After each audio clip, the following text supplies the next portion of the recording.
बात हो रही थी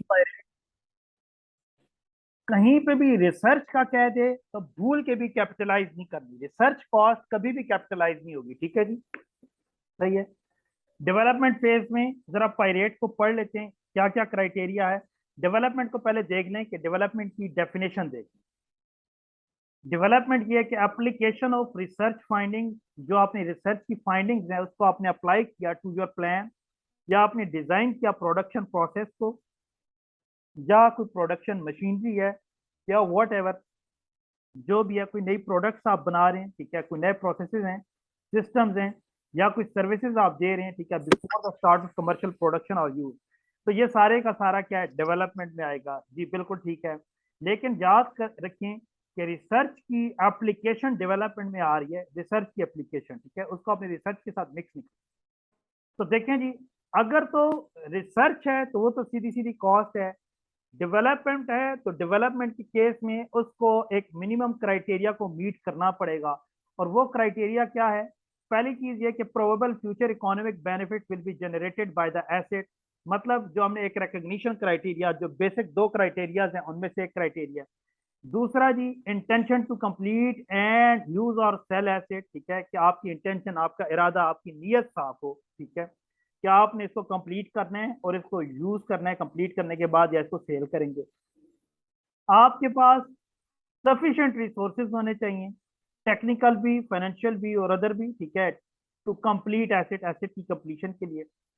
अबिलिटी टू यूज और सेल एसेट, आप में इतनी काबिलियत भी होनी चाहिए कि आप उस एसेट को यूज कर सकें या उसको सेल कर सकें। Technical feasibility of completing asset, ठीक है जी, एसेट को कंप्लीट करने की फिजिबिलिटी आपके पास होनी चाहिए, ठीक है। आपने एक फोरकास्ट करते हैं ना, या आप एक एस्टिमेशन होती है, आपके इरादे होते हैं कि अच्छा ये चीज होगी, तो वो फिजिबिलिटी आपके पास होनी चाहिए। और देखें, हमने जो दो क्राइटेरिया पढ़े ना, उन दो के दरमियान, ठीक है, एक तो probability of future economic benefit and the second one is expenditure can you measure reliably, ठीक है। तो उसके दरमियान ये दो तो बेसिक क्राइटेरिया किसी भी एसेट के लिए, ठीक है। वो इनटेंजिबल में अगर आपने इंटरनली जनरेटेड अगर एसेट्स हैं तो उसके लिए ये चार मजीद ऐड कर लें। कौन कौन से जी? Intention to complete and use और सेल एसेट, रिसोर्सेज के आपके पास सफिशिएंट रिसोर्सेज होने चाहिए, अबिलिटी टू यूज और sell asset and technical feasibility of completing asset, ठीक है। अगर आपका इंटरनली जनरेटेड इंटेंजिबल है तो उसमें ये चार क्राइटेरिया और ऐड कर दें, ठीक है जी। यहाँ तक बात क्लियर जी? यस और नो जी? जी सर। ओके जी, let's see, moving on. Expenditure specifically excluded from recognition, ऐसा एक्सपेंस जिसको उसने कहा कि ये तो किसी सूरत आपने कैपिटलाइज करना ही नहीं है, कभी भी नहीं करना। कौन सा जी? जी, इंटरनली जनरेटेड ब्रांड, आपने खुद कोई ब्रांड डेवलप किया, बिल्डअप किया जी। मास हेड, ये मास हेड होते हैं नॉर्मली, समटाइम्स आप करते हैं फ्रंट पेज के ऊपर, अगर कोई इस तरह का आपने कोई एडवर्टाइजिंग करें किसी मैगजीन के ऊपर, आपने कोई एक प्लेस प्लेस आपने ली है किसी मैगजीन को के ऊपर फिक्स कराई है डेवलपमेंट के लिए, ठीक है, या अपनी एडवर्टाइजिंग के लिए उस मैगजीन के ऊपर या उस पेज के ऊपर, या न्यूज़पेपर है उसके एक पेज के ऊपर आप पर्टिकुलरली वहां पर एडवर्टाइजिंग करते हैं, तो वो कभी भी इंटेंजिबल का पार्ट नहीं बनेगा, ठीक है जी।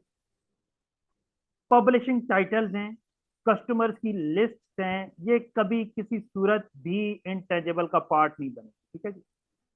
And item similar in substance are not recognized as an intangible asset, क्या इस तरह के अगर कोई और एसेट्स होंगे, because they can not be distinguished from the cost of developing the business as a whole, ठीक है, कि वो बेसिकली बिजनेस की जो डेवलपमेंट है, तो उसमें जो उसकी कॉस्ट है, कॉस्ट को डिस्टिंग्विश नहीं किया जा सकता कि इसमें से कौन सी कॉस्ट ऐसी है जो कि पर्टिकुलर स्पेसिफिकली वो उस एसेट के लिए है, और बाकी की कॉस्ट है वो बाकी जो ऑर्गेनाइजेशन है उसके लिए, ठीक है। तो बेसिकली यहाँ पे जो आपकी कॉस्ट है वो मिक्सअप होती है। बात समझ आ रही है जी? सिमिलरली इसके अलावा कौन सी कॉस्ट हो सकती है जिसको आपने किसी सूरत रिकॉर्ड नहीं करना? स्टार्टअप कॉस्ट है, ट्रेनिंग है, एडवर्टाइजिंग है, प्रमोशनल है, रीलोकेशन है, रीऑर्गेनाइजेशन कॉस्ट, इनमें से किसी को भी आपने एज ए इनटेंजेबल नहीं रिकॉर्ड करना, ये सारे एक्सपेंस आउट होंगे, राइट जी?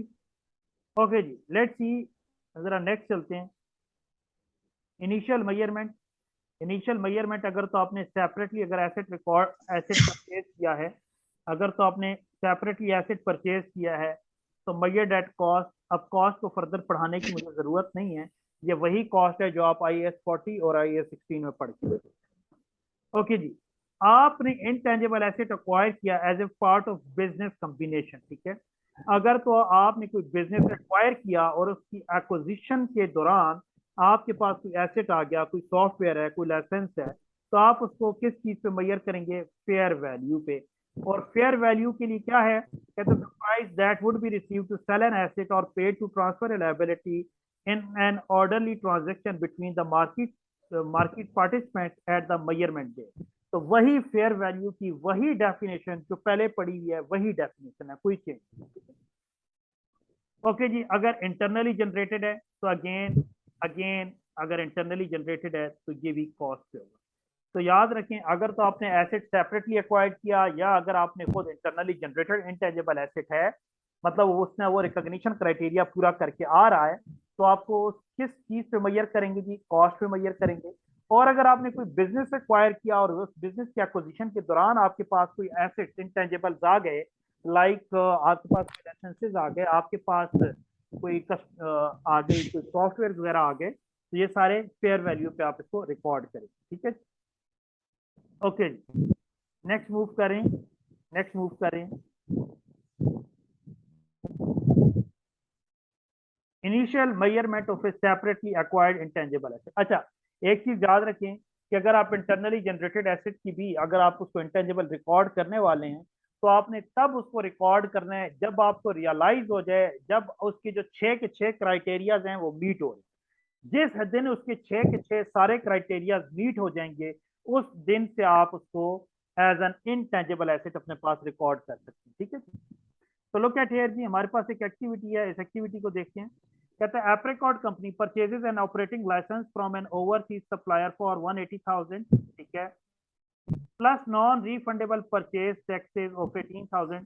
जी, non refundable taxes, irrecoverable taxes पढ़ के आए थे ना, प्रॉपर्टी प्लांट एंड इक्विपमेंट में बताया था, ठीक है, कॉस्ट का पार्ट बनते, ठीक है। Irrecoverable taxes, purchase taxes cost का पार्ट बनेंगे, ठीक। The supplier's normal list price is 200,000, but it has awarded apricot at 10% trade discount. जी, ट्रेड डिस्काउंट को घास भी नहीं डालेंगे, ठीक है, दूर से ये बाय बाय कर देंगे, ठीक है। Okay, apricot company has to pay import duties on the purchase of the license of 20,000। जी, ये भी पढ़ा था कि इंपोर्ट ड्यूटीज भी क्या होंगी? कॉस्ट का पार्ट बनेगी, ठीक है। ओके जी, as part of the purchase process, apricot company seeks advice from a lawyer and incurs legal fee of 15,000। तो अगेन प्रोफेशनल फीस है, ये भी कॉस्ट का पार्ट बनेगी। तो लुक एट हियर जी, ये चारों कंपोनेंट्स आ जाएंगे यहाँ पे। Look at here, 180,000 plus 18,000 plus 20,000, ये साथ साथ ऐड करते जाएंगी, प्लस 15,000। सर ये 200,000 किस चीज की है प्राइस? ये लिस्ट प्राइस है, लिस्ट प्राइस है, लेकिन आप उसने आपको ट्रेड डिस्काउंट दिया, तो ट्रेड डिस्काउंट हम पढ़ के आए हैं F3 में, ठीक है। F3 में पढ़ा है कि ट्रेड डिस्काउंट के साथ क्या करना है जी। याद है? कुछ भूल गई जी? ट्रेड डिस्काउंट को हमने अपनी कॉस्ट का पार्ट नहीं बनाना, ट्रेड डिस्काउंट को हमने कंसिडर नहीं करना। ट्रेड डिस्काउंट क्या होता है? आप गए मौके पे गए, आपने मौके के ऊपर नेगोशिएट किया, तो वो जो नेगोशिएशन की वजह से उसने आपको जो भी छोड़ दिया, वो अब आपने उसको ऐड नहीं करना। ये बात समझ आ रही है? 200,000 उसकी वैसे प्राइस है, आपको उसने कहा जी पहले आप बहुत अच्छे मुझे लगे, आप मुझे बहुत पसंद है, आपको मैं 180,000 में दे दूंगा, ठीक है। तो वो जो 20,000 का डिस्काउंट है वो कहीं पर भी नहीं आएगा, आपने नेट अमाउंट देनी है, दैट इज 180,000, ठीक है जी। तो सर लेकिन बाकी कॉस्ट तो आएगी ना, कौन सी कॉस्ट? मतलब 200,000 180 आ गई है ना। तो देंगे तो वो 180 देखिए उसने बताई है, ठीक है। हसन समझ आइए। सर ये एक ही है ना, सॉरी, 180 और 200 एक ही है? हाँ जी, हाँ जी, 180 और 200 एक ही है। देखिए 200 उसकी लिस्ट प्राइस है, उसको सप्लायर ने दिया 180,000, ठीक है, सही है। अरीज, अरीज है ना सर, बात क्लियर हो गई जी। हेलो सर ये 180,000 में 200 कैसे सेम है? जस्ट शेब, अगर आपके एंड से मेरे ख्याल से थोड़ा शोर आ रहा है, प्लीज अगर आप या तो इसको म्यूट कर दीजिए, अगर आप थोड़ा सा इसको वॉल्यूम कम कर जी। फॉर एग्जांपल मार्केट में एक चीज है, मार्केट में जाती हैं, नेगोशिएट आप करती हैं ना सप्लायर के साथ, कभी दुकानदार के पास जाए नेगोशिएट करते हैं। कपड़ा है, कपड़ा वो दे रहा है जी 5000 का सूट दे रहा है, आप उसे लड़ पड़े, ठीक है, राबी सेंटर चले जाएं, ठीक है, राबी सेंटर में वो तो पता नहीं कहाँ से शुरू करते हैं, उनको खींच खींच के ले आओ, वो आपको 1000 2000 3000 में भी सूट देने के लिए तैयार हो जाते हैं, पठानों वाला काम करते हैं, ठीक है। तो मार्केट में 5000 है, ठीक है, और अगर मार्केट में चलें, उसने आपको बोला कि यार वैसे तो मैं 5000 का बेचता हूँ, इसकी लिस्ट प्राइस है मेरे पास 5000, ठीक है, मैं इसको वैसे 5000 का बेचता हूँ, चलें आपको मैं डिस्काउंट कर देता हूँ और आपको मैं ये चलें 3500 में फाइनल कर दूं, ठीक है। तो ये क्या है, ये ट्रेड डिस्काउंट है। आप गए, आपने उसके साथ लड़ाई की, आपने कहा भाई नहीं लूंगा, उसने कहा अच्छा बाजी बात सुनती जाए, चलें, होता है ना, अच्छा बाजी बताएं आप कितना देंगी, अच्छा बाजी ये इतने में ले जाएं, होता नहीं होता, ये सारा ट्रेड डिस्काउंट है। बात समझ आ रही है जी। तो जी आप सर। यहाँ पे फिर कितने में रिकॉर्ड करेंगी, आप यहाँ पर फिर अपनी ट्रांजेक्शन 3500 पे रिकॉर्ड करेंगी, 5000 पे नहीं रिकॉर्ड करेंगी। क्यों? क्योंकि बाकी ट्रेड डिस्काउंट में चला गया, बाकी ठीक ट्रेड डिस्काउंट है, ठीक है, और ट्रेड डिस्काउंट को हमने अपनी बुक्स की तरफ कभी शक्ल भी नहीं दिखानी, ट्रेड डिस्काउंट को, ट्रेड डिस्काउंट की बुक्स में कहीं पर कोई जगह नहीं होती, कहीं पर कोई इसकी रिकॉर्डिंग नहीं, ना इसको कहीं पर लेस करना है ना कहीं ऐड करना है, बस हाँ, अगर इन केस उसने अगर आपको नेट वैल्यू नहीं बताई तो उस केस में आप लिस्ट प्राइस इसको लेस कर दें, ठीक है। अगर वो आपको ये 180,000 ना बताता और ये बताता कि 10% आपको डिस्काउंट है, लिस्ट प्राइस 200,000 है, तो आप 200,000 से 10% लेस कर लेते, ठीक है। तो आप 200,000 का 90% ले लेते, तो 90% लें, कितना बनेगा 180,000। 180,000। आप अपनी ट्रांजैक्शन कितने की रिकॉर्ड करते हैं, 180,000 की रिकॉर्ड करते हैं, तो उसने खुद ही बता भी दिया आपको, तो कोई मसला नहीं, उसने आपको 10% भी बता दिया, उसने आपको 180,000 भी बता दिया। बात समझ आ गई जी। जी सर। तो करें जी, टोटल करें, इसका टोटल करें। 233,000 433,000 233,000 अच्छा जी, 233,000, ठीक है। 233,000 आप यहाँ पर कैपिटलाइज करेंगे एज एन इंटेंजिबल, राइट जी। जी, जी सर।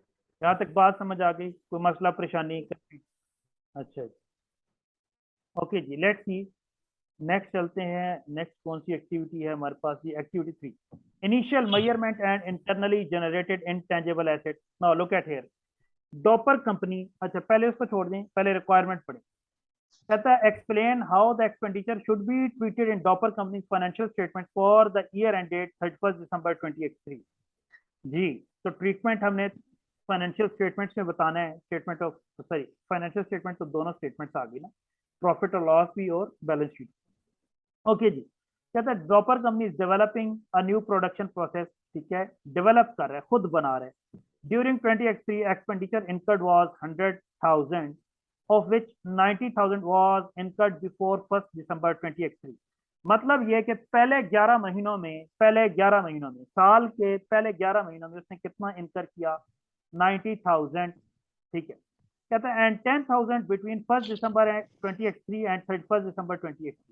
लास्ट मंथ में कितना एक्सपेंस आउट किया? 10,000। कहते हैं Doppler company can demonstrate that at 1st December 2023 the production process meet the criteria for recognition as an intangible asset।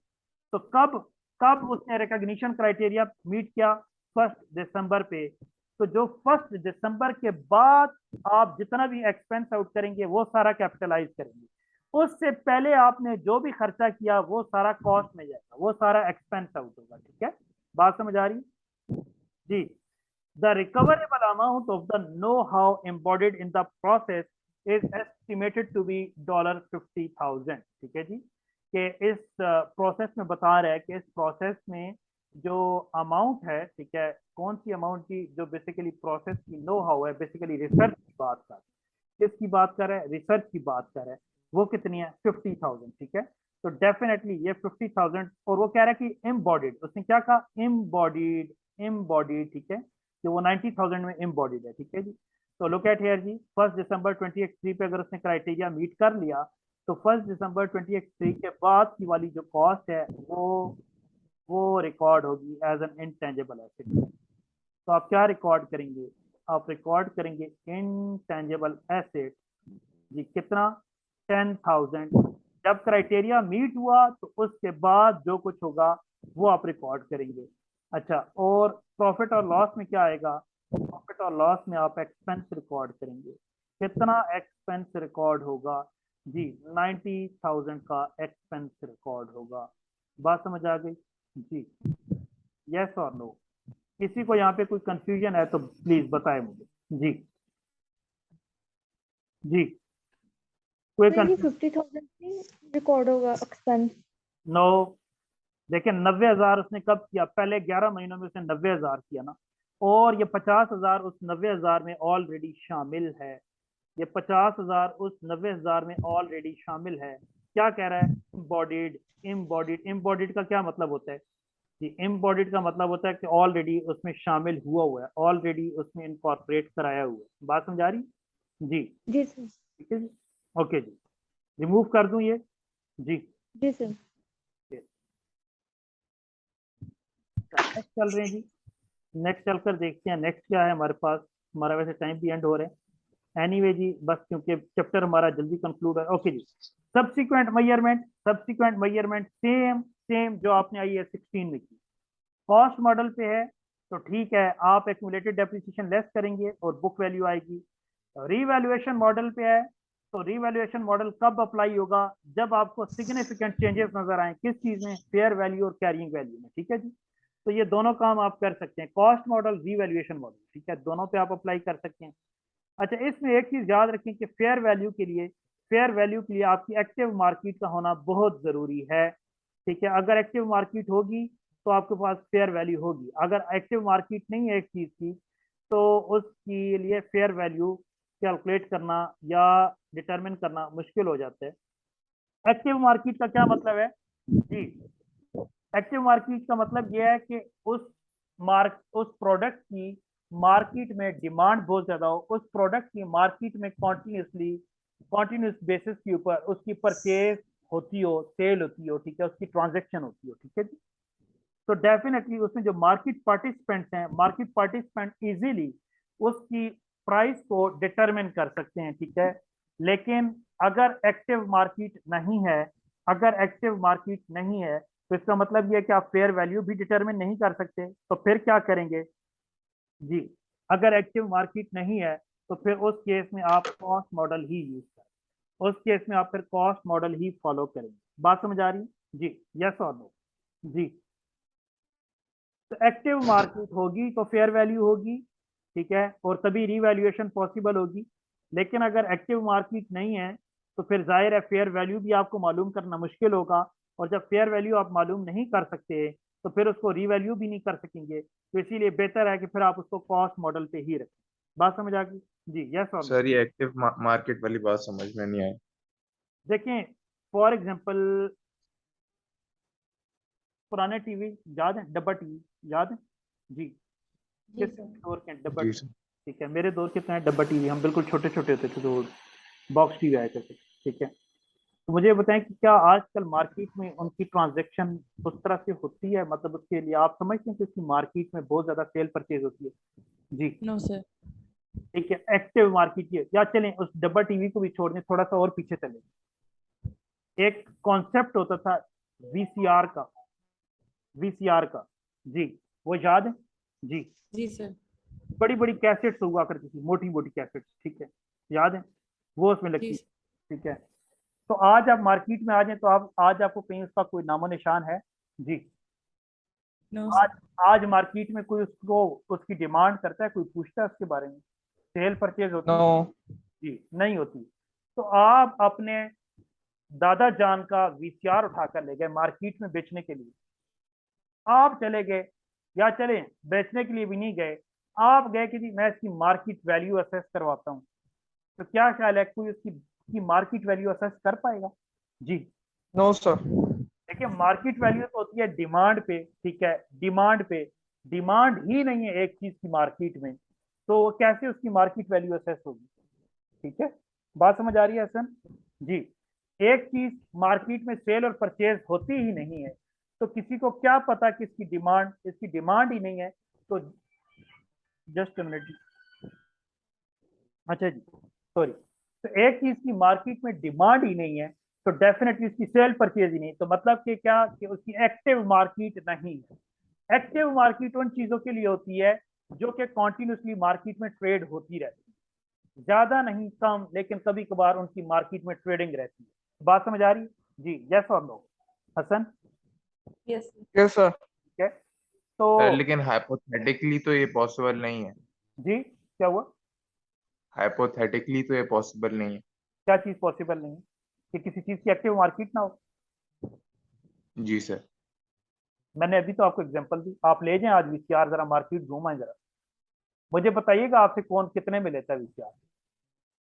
ठीक है, कोई आपसे विलिंगनेस हो, कोई अगर विलिंगनेस शो कर दे कि हाँ भाई दे जाओ, यकीन करो जो स्क्रैप वाला है ना, जो बाहर कबाड़िया जा रहा होता है, ठीक है, तो वो जो कबाड़ वाला है ना, वो फिर भी आपको कोई पैसे दे देता है। ठीक है, अगर आप उसको मार्केट में ले जाएं और अगर आप उसको कहें कि जी ये मुझसे परचेज कर लो, आपसे कोई भी नहीं परचेज करेगा। ले जाएं आप, ले जाएं बेशक। अगर घर में पड़ा हुआ है कोई आपके दादा जान का या परदादा जान का, अगर कोई ऐसी चीज पुरानी यूनिक चीज ऐसी पड़ी हुई है तो उठाकर ले जाएं, तो आपसे कोई भी नहीं लेगा मार्केट में। किसी भी इलेक्ट्रॉनिक्स वाले के पास ले जाएं मार्केट में, ठीक है, इलेक्ट्रॉनिक्स की मार्केट में चले जाएं और उन्हें बताएं कि जी ये मेरे पास वीसीआर पड़ा हुआ है, मैं इसको सेल करना चाहता हूँ। ठीक है, तो आज लिख के ले लें, आपसे कोई भी नहीं लेगा। हाँ, बाहर जो कबाड़ वाला जा रहा है वो जरूर ले लेगा, कबाड़ के भाव लेगा। ठीक है, मतलब वो किस में लेगा, वो ये देखेगा कि जी अच्छा इसका लोहा कितना बनता है, ठीक है, और वो इस कॉन्टेक्स्ट में उसको वो वजन करके तो ले लेगा। अदरवाइज वो इसकी मार्केट के हिसाब से इसको कभी भी नहीं लेगा। बात समझ रही है मेरी? जी सर। ठीक है, तो ये चीज पॉसिबल है। ठीक है, और जब हम इंटेंजिबल्स की बात करें तो इंटेंजिबल्स में भी ये पॉसिबल है, इंटेंजिबल्स में भी ये पॉसिबल है। और उसने एक्टिव मार्केट का जिक्र यहाँ पर इसलिए किया कि नॉर्मली इंटेंजिबल्स के लिए एक्टिव मार्केट समटाइम्स मुश्किल हो जाती है, समटाइम्स इंटेंजिबल्स के लिए आपको एक्टिव मार्केट मुश्किल हो जाती है। ठीक है, टेंजिबल्स के लिए आपको फिर भी एक्टिव मार्केट अवेलेबल होती है। ठीक है, लेकिन इंटेंजिबल्स के लिए मुश्किल हो जाती है। एक का आपने खुद अपने लिए आपने कैसे डेवलप किया था जो सिर्फ और सिर्फ आपकी ऑर्गेनाइजेशन में यूज होता है और पूरी इंडस्ट्री में कहीं नहीं यूज होता, तो यार उसको कौन लेगा? कोई भी नहीं लेगा। बात समझ आ रही है? और जब आप प्रैक्टिकली इंडस्ट्री में जाएंगे तो आपको इस तरह की बेतहाशा एग्जाम्पल समझ आ रही जी? ठीक है, तो जी सर। ये चीज पॉसिबल है, इसीलिए वो उसने एक्टिव मार्केट का यहाँ पर जिक्र किया। ठीक है, तो अच्छा जी, फ्रीक्वेंसी ऑफ रिवैल्यूएशन। तो फ्रीक्वेंसी ऑफ रिवैल्यूएशन मतलब कब कब आपको रिवैल्यूएशन करनी चाहिए। अगर आप फेयर वैल्यू मॉडल पे, रिवैल्यूएशन मॉडल पे ले गए, तो आप कोशिश करें कि और कुछ करें या ना करें कि आप हर साल एक मरतबा एटलीस्ट असेस जरूर करें कि जो कैरिंग वैल्यू और फेयर वैल्यू में कुछ सिग्निफिकेंट डिफरेंस तो नहीं है। अगर सिग्निफिकेंट डिफरेंस है तो फिर उसको जरूर रीवैल्यू करें, अगर सिग्निफिकेंट डिफरेंस नहीं है तो फिर रीवैल्यू करने की जरूरत नहीं। बात समझ आ गई जी? जी सर। ओके जी, मूविंग ऑन। नेक्स्ट देखिए, बस हम चैप्टर को कंक्लूड करें जी, परेशान ना होइएगा। ठीक है जी, रीवैल्यूएशन का वही ट्रीटमेंट जो IAS 16 में किया वही ट्रीटमेंट होगा। मैं इसको नहीं पढ़ा रहा, ये आप लोग खुद पढ़ लेंगे। आपने जस्ट IAS 16 अगर आपने पढ़ा, अच्छे तरीके से तैयार किए हुए, तो ये वही चीज है। ठीक है, कि यहाँ पे इसका रीवैल्यूएशन कहाँ पे जाएगी? रीवैल्यूएशन जाएगी इसकी अदर कंप्रीहेंसिव इनकम से होते हुए रीवैल्यूएशन रिजर्व में।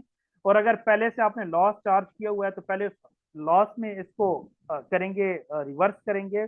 आप अपनी प्रॉफिट और लॉस में लेके जाएंगे पहले, और जो बच जाएगा उसको रीवैल्यूएशन रिजर्व। और अगर डाउनवर्ड्स है रीवैल्यूएशन तो उस केस में क्या होगा? डायरेक्टली लॉस चार्ज करेंगे प्रॉफिट और लॉस में। और अगर ऑलरेडी रीवैल्यूएशन रिजर्व पड़ा हुआ है तो पहले उस रीवैल्यूएशन रिजर्व को खत्म करेंगे और जो बाकी अमाउंट बच जाएगी उसको प्रॉफिट और लॉस में लॉस चार्ज करेंगे। ठीक है जी। एमोर्टाइजेशन और एम्पेयरमेंट की बात करें, एम्पेयरमेंट के ऊपर पूरा चैप्टर आगे हम लोगों ने पढ़ना है, उसको छोड़ दें। हाँ, एमोर्टाइजेशन वही डेफिनेशन वाली बात है। अगर तो उसकी इनडेफिनेट यूजफुल लाइफ है, ठीक है, कि अगर तो वो सदाबहार है इंटेंजिबल एसेट, तो उस केस में उसकी एमोर्टाइजेशन चार्ज नहीं होगी, अमोर्टाइजेशन चार्ज नहीं होगी। और आप क्या करेंगे? आप हर ईयर एंड के ऊपर उसकी यूजफुल लाइफ को असेस करते रहेंगे। तो जब भी आपको लगा कि नहीं इसकी जो यूजफुल लाइफ है वो डिटर्मिनेबल है, तो आप उस टाइम पे क्या करेंगे, उसकी यूजफुल लाइफ कैलकुलेट करेंगे और यूजफुल लाइफ की बेसिस पे आप उसकी अमोर्टाइजेशन चार्ज करेंगे, ठीक है। अगर आपको लगता है कि स्टिल नहीं, अभी तक उसकी जो यूजफुल लाइफ है वो प्रेडिक्टेबल नहीं है, या वो जो उसकी यूजफुल लाइफ है वो हमेशा के लिए रहने वाली है, तो उस केस में आप फिर क्या करेंगे, फिर अमोर्टाइजेशन चार्ज नहीं होगी, ठीक है। लेकिन अगर उसकी कोई यूजफुल लाइफ है तो उसकी यूजफुल लाइफ जो हम लोगों ने यहाँ पर जिस तरह IAS 16 में डेप्रिसिएशन पढ़ी थी, तो उसी के अकॉर्डिंगली हम लोग इसकी अमोर्टाइजेशन चार्ज करेंगे, ठीक है। लेकिन याद रखें कि भले आपके टेंजेबल एसेट्स हों, भले इनटेंजेबल एसेट्स हों, आप हर ईयर एंड के ऊपर उनकी जो यूजफुल लाइफ है, रेजिडुअल वैल्यू है, उसको असेस करना होता है। उसको असेस करें और उसको असेस करने के बाद देखें कि रीवैल्यूएशन की जरूरत है या नहीं। एक्टिविटी 4 एज ए होमवर्क करिएगा, क्योंकि हमारा टाइम खत्म हो गया, नहीं तो मैं आपको खुद कराता क्लास में। एज ए होमवर्क करिएगा, ना हुआ तो कल इसको डिस्कस कर लेंगे। तो डी रिकॉग्निशन वही चीज जो हम लोग ऑलरेडी पढ़ चुके हैं, कोई नई चीज नहीं है, उसी तरह जिस तरह आपने IAS 16 में देखा वही होगा। और रीवैल्यूएशन, अगर आपके पास at the time of disposal कोई रीवैल्यूएशन रिजर्व पड़ा हुआ है, तो इसका भी वही ट्रीटमेंट है जो हम लोग IAS 16 में देखते हैं, ठीक है जी। That's it, our class and our chapter has completed, ठीक है, हमारा चैप्टर यहाँ पे कंक्लूड हो गया है। तो बस यहाँ पे इसको कंक्लूड करें आज के लिए। इस चैप्टर को पूरा पढ़ के आए, ये जो एक्टिविटी मैंने आप लोगों को दिया है इसको एज ए होमवर्क करके आए, तो कल इंशाल्लाह इसके क्वेश्चंस को थोड़ा डिस्कस कर लेंगे और इम्पेयरमेंट को थोड़ा देखेंगे, ठीक है जी, राइट जी। तो जी सर। इंशाल्लाह कल मिलते हैं सेम टाइम पे। किसी का कोई क्वेश्चन, कंफ्यूजन, कोई क्यूरी हो तो मुझे व्हाट्सएप करें प्लीज, ठीक है जी। थैंक यू, अल्लाह हाफिज। Okay sir, thank you. Okay जी, अच्छा मैसेज आ गया, okay, thank you Shoaib, thank you, अल्लाह हाफिज, अल्लाह हाफिज। अल्लाह हाफिज।